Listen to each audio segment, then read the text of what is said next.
You're watching Force 13's live streaming service.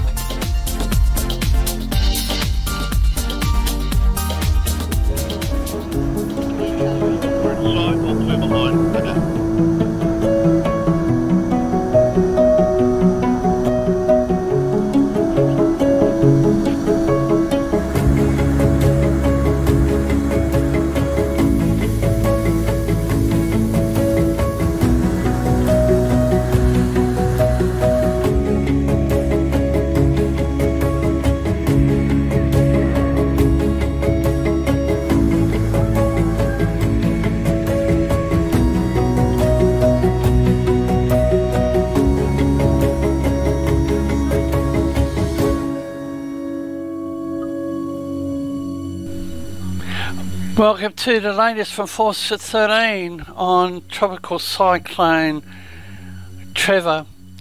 The opening video is from the Royal Australian Air Force, and they were requested by the Northern Territory government through its Emergency Management Australia on Wednesday to lend support to the evacuation of some parts under threat from Trevor.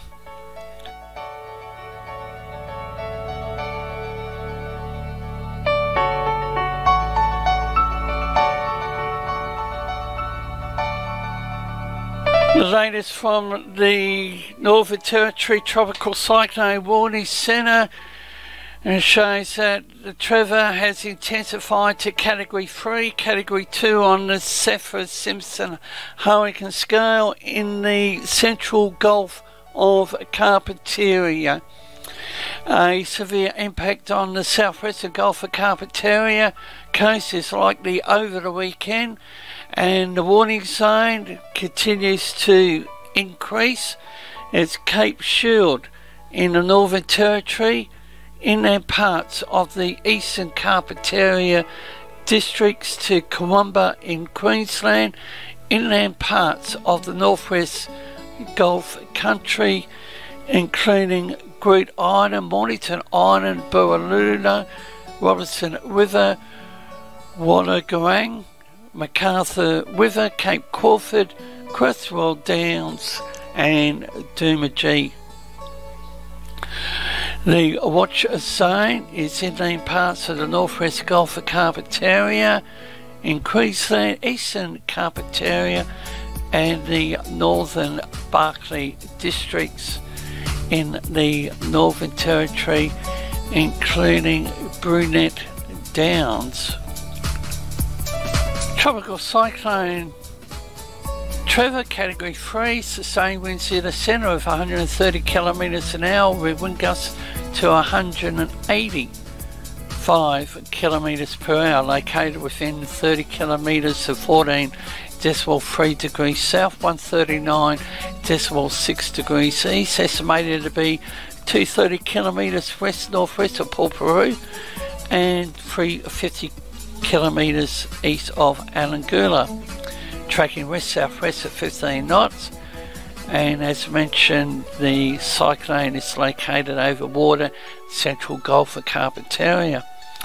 Tropical Cyclone Trevor will intensify further and should continue its southwest movement across the Gulf of Carpentaria during today, and is likely to cross the Northern Territory coast during Saturday as a Category 4 severe tropical cyclone.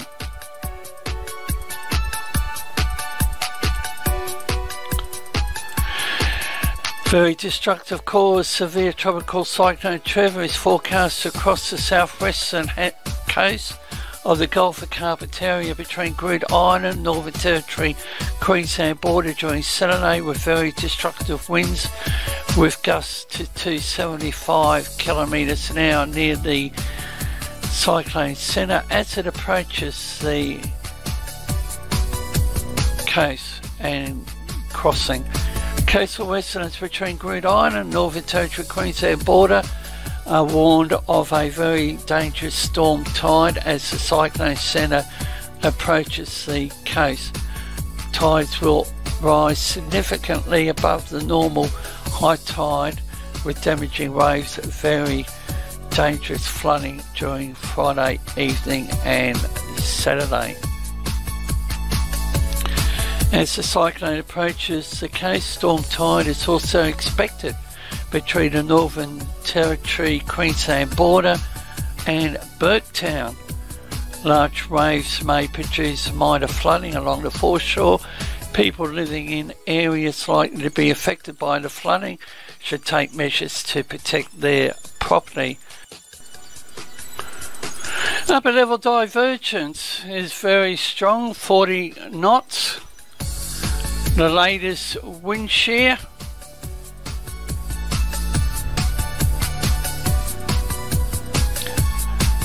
"24-hour shear tendency," and Trevor is in a low wind shear environment.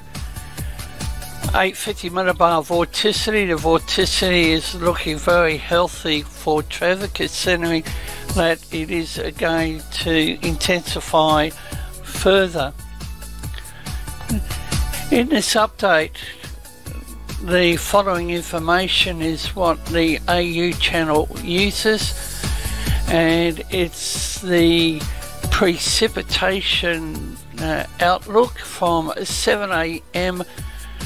Friday through to Saturday evening.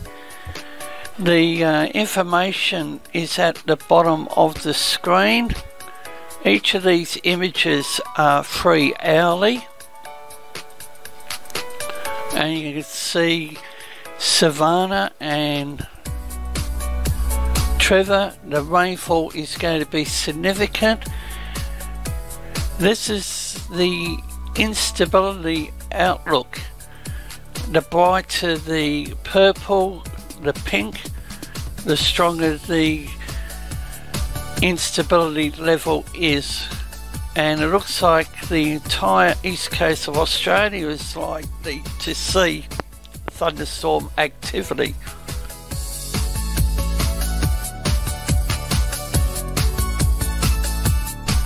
And this includes the two tropical cyclones.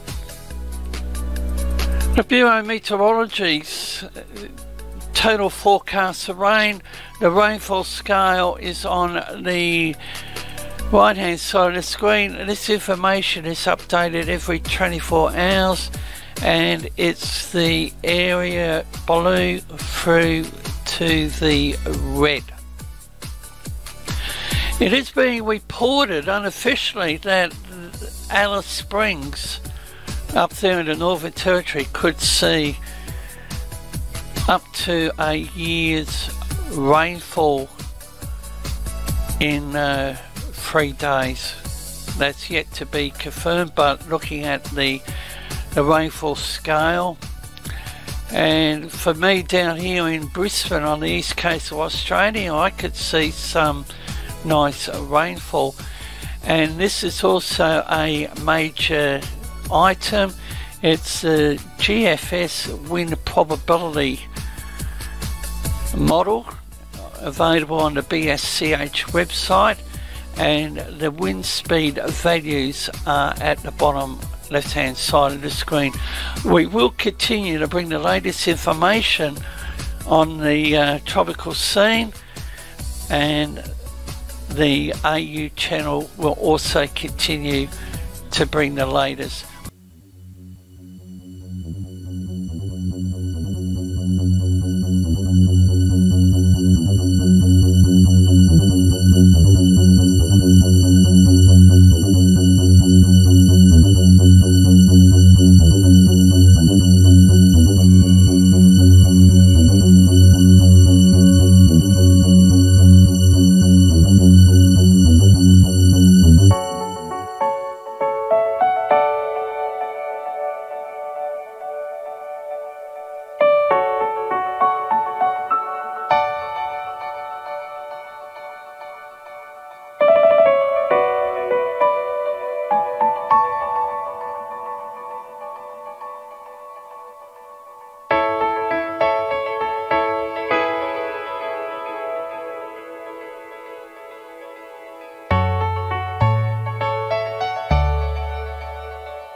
Tropical Cyclone Veronica remains a Category 4 system and will continue tracking slowly towards the coast, and a severe impact for the Pilbara coast is likely from late Saturday afternoon and on a Sunday.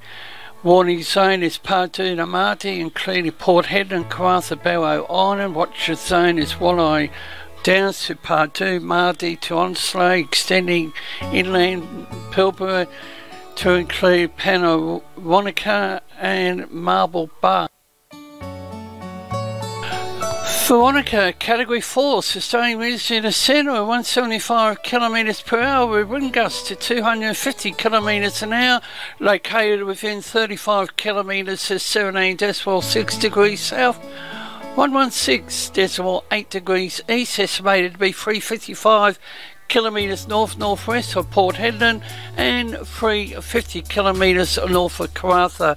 Severe Tropical Cyclone Veronica is moving slowly towards the Pilbara coast and should track south to southwest for the remainder of today before taking a more south to southeasterly track on Saturday, impacting the coast. While the cyclone may weaken before reaching the coast, a severe coastal impact is possible. Gales with gusts to 100 km an hour may develop between Pardue and Mardi from overnight Friday. Gales could extend further east to Walleye Downs, further west to Onslow, extending inland to include Pannawotica and Marble Bar later on Saturday. Destructive winds with gusts exceeding 125 km per hour are forecast to develop along the coast between Dampier and Pardue later Saturday. Very destructive winds with gusts in excess of 165 km per hour possible near the cyclone centre as it approaches the coast Saturday night and Sunday. Widespread heavy rainfall conducive to major flooding is likely along parts of the Pilbara coast over the weekend. Heavy rainfall may also extend through the inland Pilbara as the system moves inland. People along the Pilbara coast are warned of the potential for a very dangerous storm tide as the cyclone approaches the coast over the weekend, and tides are likely to rise significantly above the normal high tide mark, with damaging waves and very dangerous coastal inundation. And locally, the DFES advises on the following community alerts. Blue alert for people in or near communities between Mardi and Walleye Downs, including Port Hedland, South Hedland, Wickham, Roebourne, Point Sampson, Karratha, Dampier, Barrow Island, Pannawonica and Marble Bar need to prepare for cyclonic weather and organise a emergency kit, portable radio, spare batteries, food, water, etc. and Pilbara communities between Mardle and Onslow, the inland Pilbara including Marble Bar and Pannawonica should listen for the next advisory. The Bureau of Meteorology in Perth has in place a flood watch for the Pilbara district rivers. Widespread heavy rain associated with severe tropical cyclone Veronica expected to trigger significant widespread flooding commencing late Saturday into Sunday. Heavy rainfall expected in areas bounded by Walleye Downs to Telford to Newman to Parabudu through to Onslow. Rainfall totals within these areas for Saturday through to Tuesday will range from 100 millimetres furthest from the cyclone's path to 500 millimetres plus for the next 4-day period. or for the 4-day period closest to the cyclone track.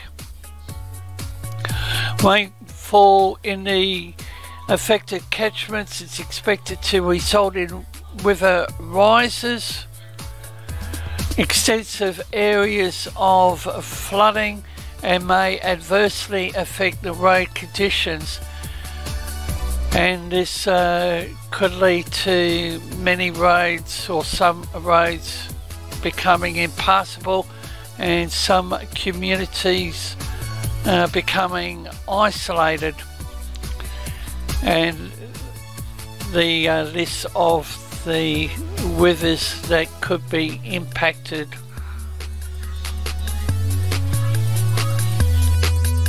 And on the screen is another look at the life of a tropical cyclone Veronica. Joint Typhoon Warning Centre has it located near 17.6 degrees south, 116.8 degrees east, 110 knots, gusting 135 knots. That's sustained winds, and they have it located 192 nautical miles north-northwest of Port Hedland, tracking southwest at 3 knots over the last 6 hours. The current position is based on a clear eye evident in a microwave satellite image and a satellite eye fix. Intensity of 110 knots is consistent with a consensus of subjective for automated objective satellite intensity estimates for multi-reporting agencies. The cyclone has maintained intensity over the last 6 hours, aided by favourable upper level outflow, low vertical wind shear and passage over warm water. And the cyclone is expected to continue along the ridge periphery toward a potential landfall to the west of Port Hedland around 48 hours, and favourable upper level flow. Warm water will support storm intensity, perhaps inducing some intensification in the near term. It's being reported it's most likely, well, it will be a Category 5. Whether it maintains Category 5 status on landfall remains to be seen. Increasing vertical wind shear and convergent flow aloft are expected to drive the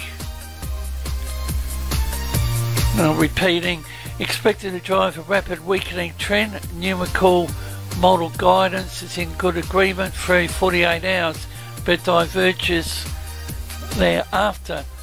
The track beyond 48 hours is dependent on the timing and location of the anticipated weakening trend. The current JTWC track forecast anticipates landfall and slow motion with a competing steering environment around the 48-hour mark. In line with previous JTWC forecasts and the majority of the model guidance, given the anticipated evolution of the steering pattern, noted model uncertainty, confidence in the track forecast through 48 hours is high and low thereafter, and wave height is 43 feet. Now we have a look at the latest track on Veronica. Quite a bit of area under the warning and watch zones, and 31,000 people in the area. Another look at some tracks, EPS tracker guidance. The models are on the right hand side of the screen along with the individual colours. And what is she going to do? Is she going to come onto the coast and track back out into the Indian Ocean?